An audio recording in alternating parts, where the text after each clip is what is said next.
Had a lot of people ask me questions about P Diddy and what I think is going to happen to him and what happened to get him here and why he wasn't released on bail. First of all, the charges that P Diddy, aka Sean Combs, and about 10 other names or aliases he's had over the years, the reason why he wasn't released fundamentally is because the feds knew what they were doing. And to give you some context, if you get charged by the state, it's usually they discover a crime, do a quick investigation, and lay a charge, believing they have reasonable grounds to believe you committed the offense, and then the case will be built by the police as the prosecutors get ready for trial. When the feds come after you, you're in deep trouble. And this is where the phrase pigs get fed and hogs get slaughtered comes in.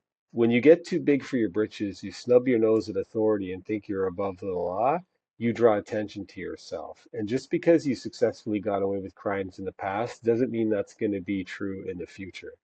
And when the feds put their crosshairs on you, the Department of Justice is the most powerful law firm in the world.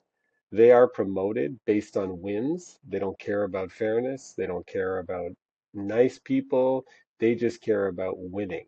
So one of the best ways to stay out of trouble is don't get too big for your britches, other than don't commit crimes, especially horrific crimes that make you an evil person.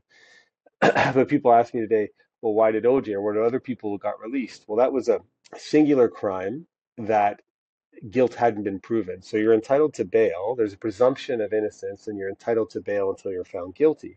But what the feds did in this case is brilliant in its tactical execution in that they charged him with running a criminal enterprise, racketeering, running prostitution rings, guns, drugs, and the nice little coup de grace at the end is obstruction of justice. So what they were able to do was to convince the judge ruling on bail is that P. Diddy was like a mafia boss. He was running a criminal enterprise. He had hundreds of millions of dollars at his disposal, armies of people who would do what he wanted, a huge ability to influence witnesses, potentially tamper with evidence, and flee the country. He's had private jets. I don't know why he didn't flee earlier because all the signs were out there that they're coming for him. The feds have patience. By the time that indictment is laid and you're arrested, their case is so tight they could run it the next day and convict you. Guarantee they got many of his insiders, laid charges against them, brought him behind closed doors, and got them to sign agreements to turn state's evidence in exchange for a deal. They get recorded and give sworn evidence about what happened. And so they have all of their witnesses lined up to show that he was running a criminal enterprise. Criminal enterprise is like organized crime.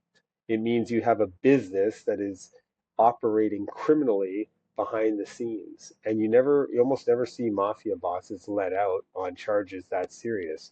There is not a person who is involved in illegal activity who isn't terrified by the phrase RICO, racketeering charges. It's a specific type of legislation that was designed to give the federal government powers to hold criminal enterprises and the people running them accountable, because when you're very powerful, you can hide behind elements of the law. You can hire powerful attorneys that can delay and bring motions. But what the feds do with RICO, racketeering, and criminal enterprise charges is they get their whole case done first, and then they come and hit you with the charge. It's so airtight that the judge is like, it looks like you're guilty. It looks like you could influence the process, and because of your power and influence, you can flee the jurisdiction and never be accountable. P. Diddy is the victim of his own arrogance and his evil nature because the details of this case are shocking. He had cameras hidden all over his house. He actually had evidence of this kind of prostitution, sex, extortion ring, and that he had buckets or barrels of lubricant. And what it looks like he would do is bring aspiring artists, celebrities, influential people to his parties, get them super high or drugged or drunk or all three, and then get them on video in compromising situations would allow him to control and exercise influence. That type of behavior, it's not difficult to convince a judge that I'm not letting you out there to keep doing that. You're going to sit your ass in jail beside all the other criminals. And I'm telling you, when you're in jail, it is the biggest handicap you could have to get a finding of not guilty. You can't speak with your lawyer. You can't access your records. It's very difficult to talk to friends and allies who can help build your case. The fact that P. Diddy was detained and the nature of these charges, I would almost guarantee a conviction. It doesn't matter who he hires, but you will hear his lawyer come out and say he's innocent, he's being unfairly targeted. That's just posturing as they try to get a deal. The only way P. Diddy is going to avoid life imprisonment at this point is to turn state's evidence on somebody more important than him. So we have to ask ourselves, did anybody come to his party that's a higher value target than himself?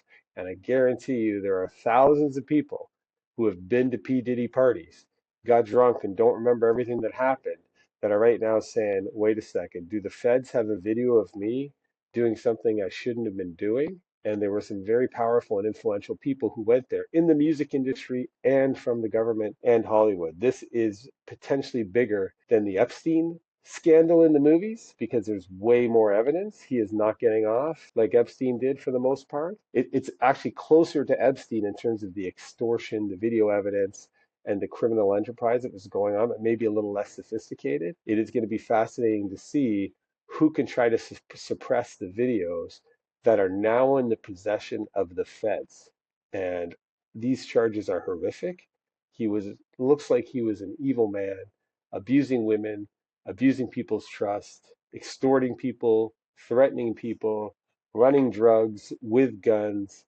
Pigs get fed, hogs get slaughtered. When you get too arrogant and you think you can snub your nose at the feds, it's only a matter of time before they get annoyed and they put their crosshairs on you. You are going down like dinner. I suspect he's going to plead guilty to something less than life in jail, and he's probably going to turn some evidence on some highly influential people. And there's going to be a domino effect of people going down here. Guarantee you, there are thousands of men not sleeping well these nights, wondering if they're on tape and if they're going to be arrested with a knock at the door and a Fed case ready to go. If you have any questions, shoot me a DM and I'll do my best to answer them.